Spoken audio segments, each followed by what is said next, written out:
Hello friends, আমি অরূপ। আপনারা দেখছেন the Bengali podcast YouTube channel. So এই চ্যানেলটা আজকে আমি লঞ্চ করছি। বেসিক্যালি এই চ্যানেলে বিভিন্ন বিষয়ের উপর আমি ভিডিও বানাবো।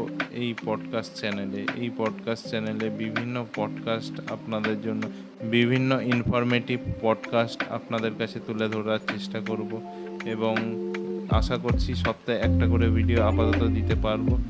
এরপর কন্টিনিউশন বাড়লে সপ্তাহে 2 কি 3টে এরকম করে ভিডিও আরও বাড়তে থাকবে। সেই জন্য আপনাদের সাহায্য অনিবার্য, না হলে আমি এই চ্যানেলটি এগোতে পারবো না। আপনারা একটু সাপোর্ট করবেন প্লিজ। আমি এই চ্যানেলটি টোটালি বাংলা ল্যাঙ্গুয়েজের উপরই রাখার চেষ্টা করব। মাঝে মধ্যে কিছু হিন্দি ল্যাঙ্গুয়েজে আমাকে যেতে হতে পারে, তো তার সাবস্টিটিউট কিছু বাংলা আমি বের করে দেবো। তো সেটা কোনো চিন্তার বিষয় না। তো আপনাদের কাছে ইনফরমেশন পৌঁছে দেওয়া, এটাই হলো আমার এই চ্যানেলের উদ্দেশ্য। বিভিন্ন ধরনের বিভিন্ন ফিল্ডের ইনফরমেশন, আপনাদের সাপোর্ট থাকলে এই চ্যানেলটি এক টাইমে বড় করে আমি বিভিন্ন গেস্টদের ডাকতে পারবো। প্রথম আমি নিজেই আপনাদের ইনফরমেশন দেবো বা বিভিন্ন ভিডিওর মাধ্যমে বিভিন্ন জিনিস তুলে ধরবো। কিছুদিন পর থেকে এই চ্যানেলে গেস্ট আমি ইনভাইট করব, বিভিন্ন ধরনের গেস্ট, বিভিন্ন ফিল্ডের গেস্ট। তাদের সেই ফিল্ডের এক্সপিরিয়েন্স, আপনাদের হয়তো বহুমূল্য সেই তথ্য, সেটা আপনাদের কাজে লাগতেই পারে। আপনাদের ওই ইনফরমেশন আপনারা পেলে আপনাদের এই স্ট্রাগল অতি তাড়াতাড়ি কাটিয়ে উঠতে পারবেন এবং আপনারা লাইফে গ্রো করবেন। সো এটাই আমার এই চ্যানেলের মেন উদ্দেশ্য। সো আজকে একটা খুব সুন্দর একটা টপিক আলোচনা করতে চলেছি। সো আজকের ভিডিও শুরু করা যায়। এখানে একটা লেখা দেখতে পাচ্ছেন, এটা আপনাদের একটু গেস করতে হবে। লেখাটা অর্ধেকটা হাইড করা আছে আর অর্ধেকটা আপনাদের সামনে দেখা যাচ্ছে। তো এটা দেখে বলতে হবে কি লেখা আছে। আপনারা গেস করতে পারবেন কি? দেখুন, তো গেস করে নিয়েছেন। কিছু লোক করেছেন, কিছু লোক, ম্যাক্সিমাম লোকই করে নিতে পেরেছেন গেস কি লেখা আছে। তো এটা লেখা আছে, গেস করে যে বোঝা যাচ্ছে যে এটা লেখা আছে ইউ আর আ জিনিয়াস। এখানে তাহলে কি দেখা যাচ্ছে? অর্ধেকটা হাইট থাকার ফলে গেস যেটা করতে পেরেছেন অনেকে, তো এটা আপনারা করেছেন ইউ আর আ জিনিয়াস। কিন্তু এখানেই একটা গেম চেঞ্জিং, আপনাদের ব্রেনের সঙ্গে, আপনাদের মস্তিষ্কের সঙ্গে একটা গেম খেলা অলরেডি শুরু হয়ে গেছে এবং আপনাদের মস্তিষ্কে একটা ইলিউশন করে দেওয়া হয়েছে। তো ইলিউশনটা ভেঙে দেখা যাক কি হচ্ছে। এটা অ্যাকচুয়ালি আপনারা স্ক্রিনে দেখতে পাচ্ছেন, এটা আসলে কিন্তু ইউ আর আ জিনিয়াস নয়, মানে আপনি জিনিয়াস নন। বাট আপনি জিনিয়াস সাইড পোর্শনটা যদি সরিয়ে নিই, তাহলে আপনারা দেখতে পাচ্ছেন কি এটা সম্পূর্ণ একটা আলাদা সেন্টেন্স। ঠিক আছে, আলাদা স্পেলিং, আলাদা সেন্টেন্স। কোনো দিক থেকে বোঝা যাচ্ছে না যে ইউ আর আ জিনিয়াস আপনি লেখা আছে এখানে। বাট যখন হাইড করছেন তখন উপরের পার্টটা দেখে মনে হচ্ছে you are a genius, but genius না। এখানেই মস্তিষ্কের সঙ্গে গেম খেলা শুরু হয়ে গেল। তো এটাই হলো মস্তিষ্কের সঙ্গে ইলিউশনটাই একটা ইলিউশন, যেটা মস্তিষ্ক চোখের মাধ্যমে দেখছে কিন্তু ঠিকঠাক ডিটেক্ট করতে পারেনি। হিউম্যানের মধ্যে কিছু সুপার পাওয়ার থাকে, আর যারাই এই সুপার পাওয়ার চিনতে পারেন, নিজেকে খুঁজে বের করতে পারেন যে নিজের মধ্যে এই সুপার পাওয়ার আছে, তখন সে জীবনে সাকসেসফুল হয়ে যায়। যেমন ডাক্তার, ইঞ্জিনিয়ার, সায়েন্টিস্ট, ম্যাজিশিয়ান, আর কে হতে পারে, ডিটেকটিভ হতে পারে, সাইকোলজিস্ট হতে পারে, এটসেট্রা। আবার এলন মাস্ক, তার মাথায় এত একটা চিন্তাধারা যে সে মঙ্গলে গিয়ে বসতি বসাবে।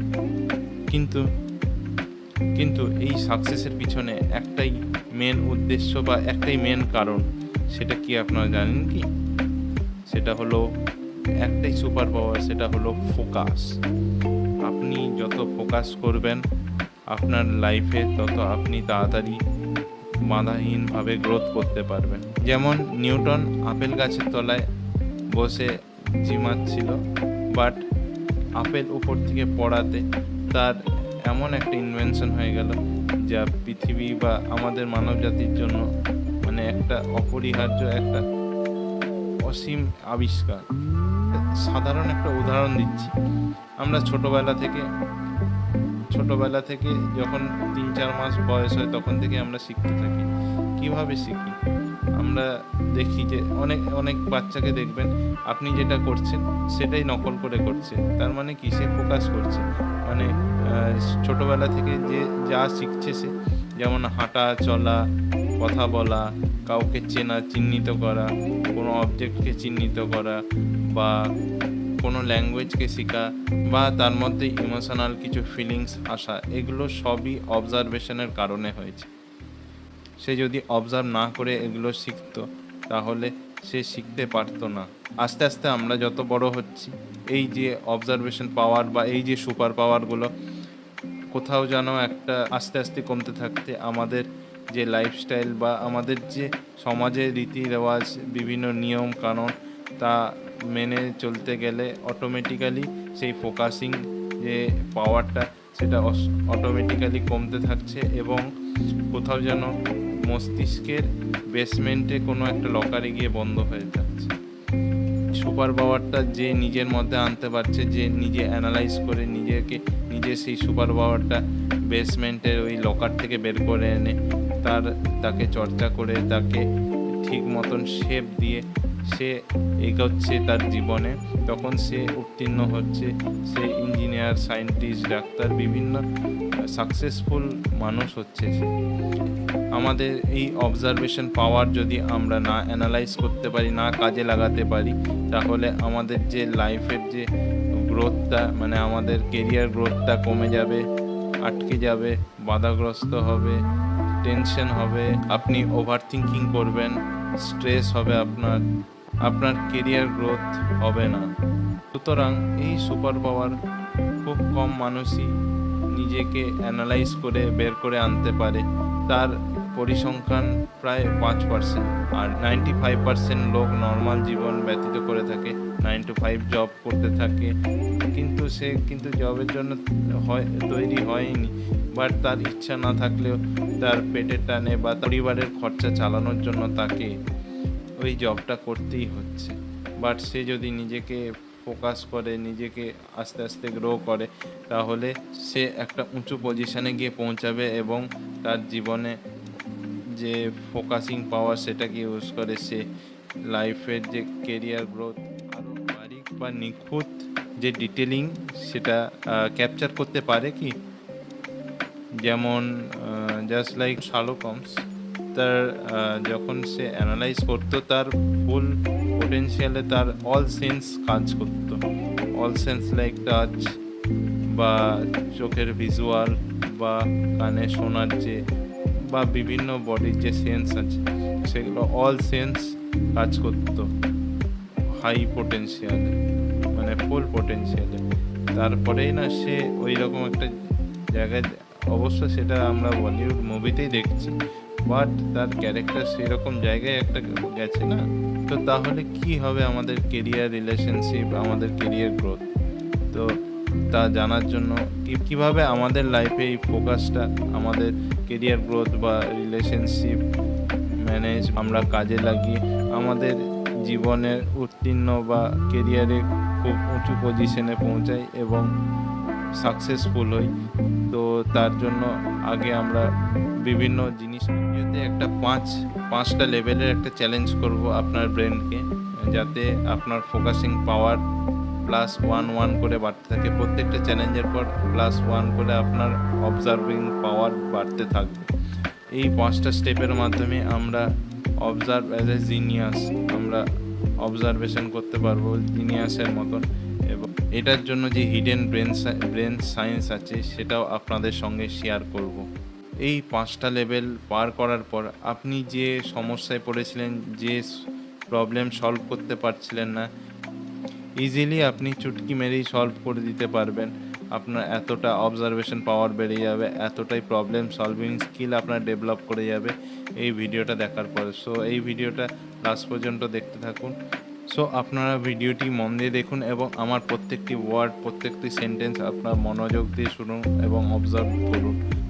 না হলে আপনাকে আবার প্রথম থেকে ডবল করে ভিডিওটি দেখতে হবে, তারপরে আপনি আবার বুঝতে পারবেন। আর অবজারভেশন করার পর আপনি বুঝতে পারবেন যে কোনটা রিয়েলিটি আর কোনটা ইলিউশন, সেটা আপনি নিজেই বুঝতে পারবেন এবং আপনার প্রবলেম সলভ করে নিতে পারবেন আপনার অবজারভেশন সুপার পাওয়ার দিয়ে। প্রথম চ্যালেঞ্জে যাচ্ছি। তো প্রথম চ্যালেঞ্জ হলো একটা জাহাজ সমুদ্রে ছাড়া হলো এবং তাতে 20 জন প্যাসেঞ্জার আছে আর তাতে 12খানা লাইফ বোট আছে, যেটাতে পার লাইফ বোটের ক্যাপাসিটি মানে একটা লাইফ বোটে একজনই যেতে পারবে। কোনো দুর্ঘটনা ঘটলে একটা লাইফ বোটে একজন বসেই চেপে বাঁচতে পারবে। হঠাৎ মাঝ রাস্তায় ইঞ্জিনটা খারাপ হলো এবং ইঞ্জিন খারাপ হওয়াতে ইঞ্জিনের দিক দিয়ে জল প্রেসারে জাহাজে পড়তে থাকলো এবং জাহাজটি ডুবতে থাকলো শুরু করলো। এখন যারা প্যাসেঞ্জার ছিল 6 জন প্যাসেঞ্জার সেই লাইফ বোট নিয়ে বেরিয়ে পড়লো বোট থেকে। তাদের লাইফ বোট নিয়ে বেরোবার সময় 2টি লাইফ বোট ড্যামেজ হয়ে যায়। জাহাজের মধ্যে 14 জন প্যাসেঞ্জার আর 4টে লাইফ বোট। সুতরাং আপনি ক্যালকুলেট করে বলুন যে নাবিকের বয়স কত হবে। আপনারা ক্যালকুলেট করে ফেলেছেন তো ওয়েল অ্যান্ড গুড, না হলে আবার ভিডিওটি শুনে আপনি ক্যালকুলেট করে ফেলুন। নাবিকের হলো অবজারভেশন স্কিল বা detail capturing skill. Highest IQ in the world Marilyn বলেছেন যে to acquire knowledge one must study, but to acquire wisdom one must observe. তিনিও ফোকাসিংয়ের কথাই বলছেন। জীবনে ফোকাসিং বা অবজার্ভিং প্রচুর প্রয়োজন। যেমন আমাদের ইন্ডিয়াতে একজন উদাহরণ আছে, একটি ছেলে সব থেকে কম বয়সে ইউপিএসসি এক্সাম ক্র্যাক করেছে এবং সে হাইয়েস্ট নাম্বার পেয়েছে ইন্টারভিউতে। সো অনেকে ইউপিএসসি ক্র্যাক করার জন্য বছর লাগিয়ে যায়, বাট তার এক বছরেই হয়ে গেল কি করে? তো তার 1 বছরের পিছনে 1 বছরের টেবিলে বসে পড়াশোনা করে সেটা তো আছেই তার মেহনত, বাট সে জানতো যে তার এই লাইনেই আসবে। তো সে বিটেক করার সময় যে 4 বছর সে বিভিন্ন রিটায়ার আইপিএস অফিসার বা যে কোনো নিয়োগ আছেন আইপিএস অফিসার তাদেরকে নিয়ে স্টাডি করেছেন এবং স্লাম এরিয়ার বাচ্চাদেরকে নিয়ে সে বিভিন্ন সময় কাটিয়েছে, বিভিন্ন টাইম কাটিয়েছে। তার রিটেন এক্সাম দেওয়ার পরে 1 মাস পরে ইন্টারভিউ ছিল, বাট 1 মাস ধরে সে টোটালি অ্যাডমিট ছিল তার কঠিন রোগের কারণে। সে হসপিটালে অ্যাডমিট ছিল, বাট ইন্টারভিউ দিনে সে কোনো প্রিপারেশন ছাড়াই ডাইরেক্ট গিয়ে ইন্টারভিউ দেয় এবং সব থেকে বেশি নাম্বার তার অ্যাকোয়ার করেছে সে। তো কী করে হলো এটা? তো এটা হলো টোটালি এই যে এতদিনের যে রিসার্চ বা এতদিন যে স্লাম এরিয়ার যে বাচ্চাদের সঙ্গে থেকে এক্সপিরিয়েন্স যা গ্যাদার করেছে তার বেসিসে সে ওই ইন্টারভিউ ক্র্যাক করেছে। তো টোটালি সে অবজার্ভ করেছিল বলে আজকে সে এই পজিশনে আসতে পেরেছে। শুধু যে অবজারভার হয়ে সায়েন্টিস্ট হতে হবে না, বিভিন্ন আইডিয়া জেনারেট বা মাথা থেকে বের করাটাও একটা অবজার্ভিং।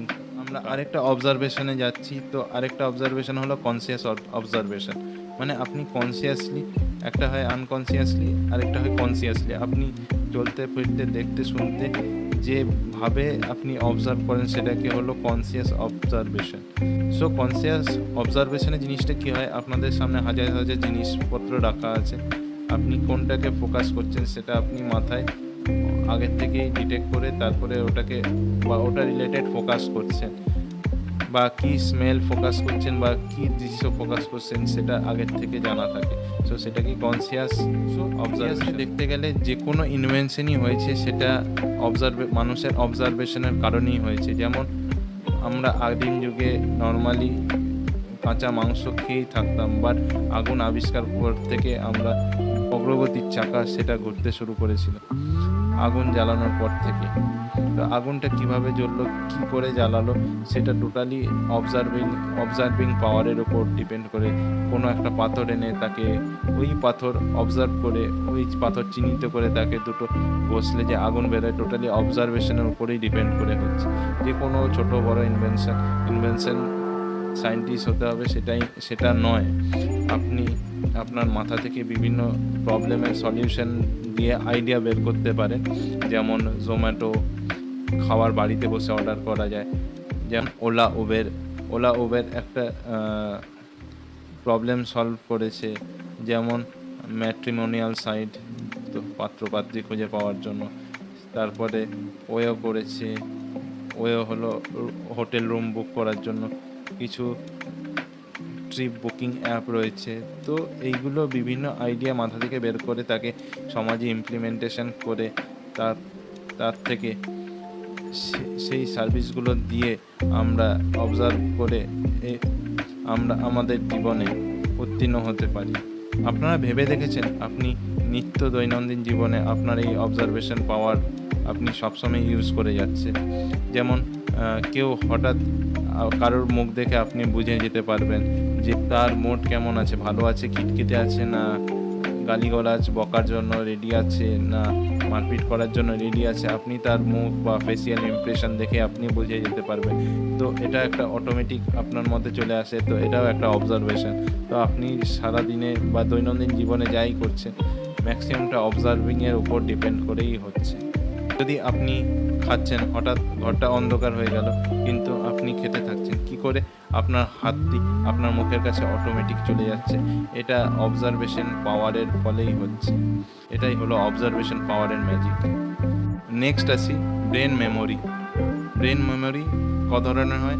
যেমন আমাদের পিসি বা কম্পিউটারের মেমোরি দুই রকমের, র্যাম রম বা র্যাম আর সেকেন্ডারি মেমোরি, যেমন হার্ড ডিস্ক বা এসএসডি। সেই রকমই আমাদের ব্রেনে মেমোরি টাইপ আছে। একটা হলো শর্ট টার্ম মেমোরি আর একটা হলো লং টার্ম মেমোরি।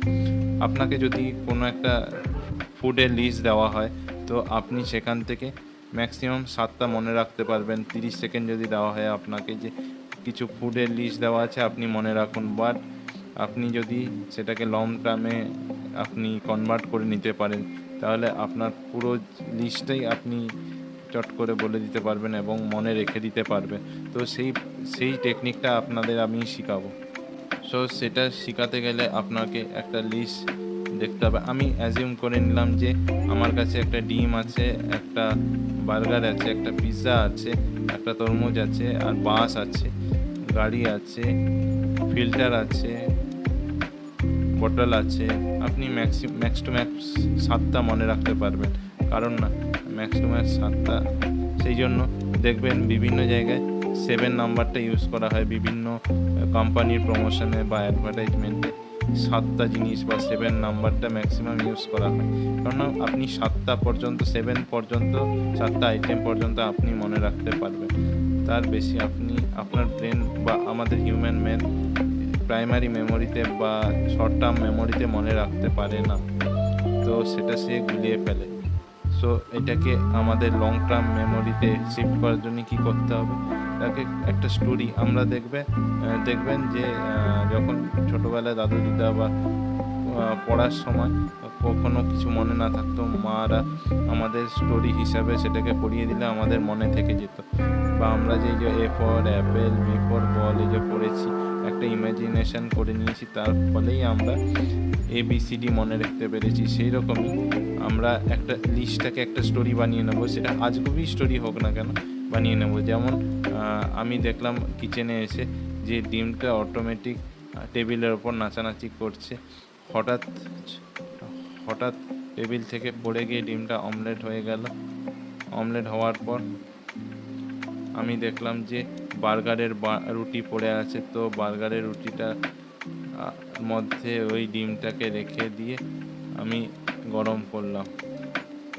গরম করে দেখি একটা ইঁদুর রাখার পরে একটা ইঁদুর এসে সেই গরম করা বার্গারটা খেয়ে নেয়। তখন আমার মাথা গরম হয়ে যায় এবং আমি পিৎজা অর্ডার দিই।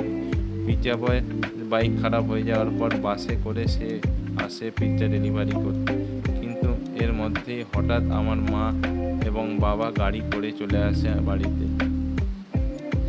তো সব কি সুন্দরভাবে আপনি একটা স্টোরি রেডি করে আপনি যখন এই জিনিসগুলোকে মনে রাখছেন, তখন অটোমেটিক আপনার লং টার্ম মেমোরিতে স্টোর হয়ে যাচ্ছে। ওয়ান অফ দেম অবজারভেশন পাওয়ার। এইভাবে আপনি আপনার অবজারভেশন পাওয়ার বা মেমোরি পাওয়ার বাড়াতে পারেন। তো নেক্সট যাচ্ছি, সেটা হলো ইনার ভয়েস বা সাউন্ড। সবার মধ্যে একটা করে ইনার ভয়েস রয়েছে। যেমন আমরা হলিউডের মুভি দেখেছি, টনির কাছে পার্সোনাল অ্যাসিস্ট্যান্ট ছিল, সেই রকম আমাদের নিজেদের মধ্যে একটা করে ইনার ভয়েস আসছে, ওই যে তার ইনার ভয়েস তার সঙ্গে কথা বলে। যেমন আমি বাঙালি, তো আমি যখন ভাবছি আমার ইনার ভয়েস বাংলা দিয়ে ভাবতে শুরু করবে। তো এইভাবেই আপনি আপনার যে ইনার ভয়েস তার রিজিয়নাল বা মাদার ল্যাঙ্গুয়েজ থেকেই সেটাই ছাড়া যখন হয় তারা কিন্তু কথা বলতে জানে না, তাদের ইনার ভয়েস মানে তাদের সেন্স তাদের সঙ্গে কথা বলে। যেমন চোখে দেখা, কি চোখে দেখছে বা কি ফিল করছে, টাচ করছে, বা বিভিন্ন তাদের সেন্সগুলো কাজ করে, তাদের যে ডেটা কালেক্ট হয় সেই দিয়ে তারা ইনার ভয়েস তাদের কাছে সেগুলোই তাদের ইনার ভয়েস হয়ে যায়। বাট আস্তে আস্তে 4 থেকে 6 বছর 4 মাস থেকে শুরু করে এই ইনার ভয়েসের মাধ্যমে অবজার্ভিং করতে করতে করতে করতে যে বিভিন্ন জিনিস থেকে তার ফলে আমাদের যে ব্রেনের গ্রোথ, হিউম্যান ব্রেনের গ্রোথ 90% 4 মাস থেকে 5 বছর বয়স পর্যন্ত বড় হয়ে যায়।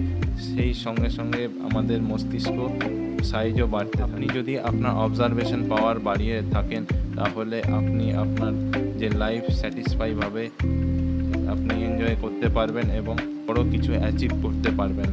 নেক্সট আমরা যাচ্ছি, সেটা হলো দ্য রুম কেওস। আপনি এই ভিডিওটার মধ্যে দেখতে পাচ্ছেন বিভিন্ন আওয়াজ বা বিভিন্ন সিচুয়েশন ঘটছে, যেগুলো আপনি যদি শোনেন তাহলে কিছু একটা মিস করতে পারছেন। আপনি যদি ভালো করে শোনেন আপনি এই সিচুয়েশানগুলো বাদেও একটা জিনিস শুনতে পাবেন। আপনি শুনে দেখুন, কিছুক্ষণ টাইম নিন, দেখুন টাইম নিয়েছেন, কিছু শুনতে পেলেন এক্সট্রা এইগুলো ছাড়া। এবার শুধু সাউন্ডটা শোনাচ্ছেন, শুনুন, একটা পাখির আওয়াজ শুনতে পেলেন, এটাই হলো অবজারভেশন পাওয়ার। সো আমরা এই ভিডিও শেষের দিকে চলে এসেছি। সো আমাদের কি কি করণীয় আছে, তো আপনাদের ফোকাসিং পাওয়ার যদি বাড়াতে চান তাহলে প্রত্যেকটি ধর্মগ্রন্থতে লেখা আছে যে মেডিটেশন অনিবার্য। মেডিটেশন করার ফলে আপনি আপনার অবজারভেশন পাওয়ার বাড়াতে পারবেন। বাট এত দৌড়াদৌড়ি বা এত চাঞ্চল্যকর জীবনে অতটা টাইম বের করা দুষ্কর হয়ে দাঁড়ায়। তো আপনি কিছুটা টাইম বের করুন, কিছুটা টাইম বের করে এই মেডিটেশন বা এই ওয়ার্কটা করতে পারেন। আপনার কাছে কোনো 4টে বস্তু থাকবে, সেটা আপনি দেখে অবজার্ভ করতে পারবেন। আপনার কাছে কোনো 3টে টাচ করার জিনিস থাকবে, যেটা আপনি ওখানেই বসে আপনি টাচ করতে পারবেন। আপনার কাছে কোনো 2টো স্মেল থাকবে, যেটা ডিফারেন্ট স্মেল, আর আলাদা আলাদা আপনি স্মেল গ্রহণ করতে পারবেন। আর একটা যে কোনো খাওয়ার জিনিস রাখবেন, যেটা আপনি খেয়ে টেস্ট করতে পারবেন। এটা বিভিন্ন জিনিস চেঞ্জ করে করে প্রত্যেক দিন যদি আপনি প্র্যাকটিস করতে থাকেন তাহলে আপনার অবজারভেশন পাওয়ার নেক্সট লেভেলে পৌঁছে যাবে। সো আপনি আরও একটা মেডিটেশন করতে পারেন। 10 মিনিট নিলেন, সেখানে চোখ বন্ধ করে প্রথমে বসলেন, দিয়ে ব্রিদিংয়ের উপর আপনি 2 মিনিট ফোকাস করলেন, সাউন্ডের উপর 2 মিনিট ফোকাস করলেন, আপনার কি সামনে দেখছেন দৃশ্যের উপর ফোকাস করলেন, টাচ সেন্সের উপর আপনি 2 মিনিট ফোকাস করবেন, এবং আপনি কি ক্লোদিং পরেছেন তার উপরে 2 মিনিট ফোকাস করবেন। এই করে 10 মিনিট আপনি মেডিটেশন করতে পারেন। তো এটাও খুব লাভজনক একটা মেডিটেশন। আপনি কম টাইমে হাই একটা অবজার্ভিং পাওয়ার অ্যাচিভ করতে পারবেন। আমি আগেই বলেছি যে ব্রেন স্টোরেজ ক্যাপাসিটি বাড়ানোর জন্য বা ব্রেনের যে লং টার্ম মেমোরিতে যে বিভিন্ন জিনিস ধরে রাখার জন্য আপনাকে কি বলেছিলাম, আপনি যে কোনো জিনিসকে স্টোরি আকারে গড়ে নিয়ে নিজের মতন নিজের মাইন্ডে রেখে দিন, এবং যখন এক্সপ্রেস করবেন বা কাউকে বলবেন তখন সেই প্যাটার্ন ফলো করে আপনি সেগুলোকে সাজিয়ে ফেলতে পারবেন। আমাদের এই ফোকাস বা এই অবজারভেশনের মধ্যে সবথেকে বড় ডিস্ট্রাকশন হলো থট ক্লাউড হলো বিভিন্ন জিনিস, আপনি খালি বসে আছেন, বিভিন্ন জিনিস মাথায় ঘুরতে থাকে, এখানে সে এটা করেছে, এখানে সে এটা করেছে, আমি তাকে এটা দিলে ভালো হতো, বিভিন্ন থট প্রসেস চলতে থাকে, এটাকেই থট ক্লাউড বলা হচ্ছে। আপনার এই থট ক্লাউডের মধ্যে 95% হলো রিপিটেটিভ থট এবং 75% হলো নেগেটিভ থট। বাট আপনারা যদি চান এই থটকে আপনি ক্লিন আপ করে পজিটিভ থটে কনভার্ট করতে, তাহলে যে মেডিটেশনগুলো আমি বললাম সেগুলো আপনারা ট্রাই করতে পারেন। আর আর এই মেডিটেশন করার আগে মন স্থির করার জন্য আপনি যে মেথডটা ইউজ করতে পারেন, আপনি কিছু ইনহেল করবেন অক্সিজেন 4 সেকেন্ড ধরে, হোল্ড করবেন সেই শ্বাসটাকে 4 সেকেন্ড ধরে, আবার শ্বাসটা রিলিজ করবেন 4 সেকেন্ড ধরে। এইরকম 3 বার রিপিটেশন করতে করতে আপনার মাইন্ড শান্ত হয়ে যাবে। তারপর আপনি অনায়াসে মেডিটেশন করুন এবং বুম, আপনার অবজারভেশন পাওয়ার 5x বেড়ে গেছে। সো আপনার এই যে যত মেথড বললাম তার এইগুলো আপনি যদি ফলো করেন তাহলে আপনার অবজারভিং পাওয়ার 5x বেড়ে গেছে। কনগ্র্যাচুলেশন সবাইকে আপনাদের অবজারভেশন পাওয়ার বাড়ানোর জন্য। সো ভিডিওটি কেমন লাগলো? ভালো লাগলে একটা লাইক করে দেবেন এবং ভিডিওটা অনেকের সাথে শেয়ার করুন, যাতে তাদের যে ডেলি লাইফের প্রবলেম, তাদের স্ট্রেস বা তাদের ওভার থিঙ্কিংয়ের প্রবলেম সলভ হতে পারে। তার জন্য আপনি আপনার বন্ধুদের এই ভিডিওটা শেয়ার করুন বেশি বেশি করে। এবং একটা ছোট্ট রিকোয়েস্ট করছি, এটা চ্যানেলটা সাবস্ক্রাইব করে দিন এবং পাশে থাকা বেল আইকনটিও ক্লিক করে দিন, যাতে আমি নতুন ভিডিও দিলে আপনার কাছে সবার আগে পৌঁছে যায়। তো এইটুকু আপনাদের সাপোর্ট চাই এই চ্যানেলটি গ্রো করার জন্য। এরকম কন্টেন্ট খুবই কম আছে, তো আপনারা যদি সাপোর্ট করেন এই চ্যানেলটিকে অনেক আগে অনেক দূর এগিয়ে নিয়ে যেতে পারবো আপনাদের সঙ্গে। সো আজকের মতন এখানেই গুড বাই, ধন্যবাদ।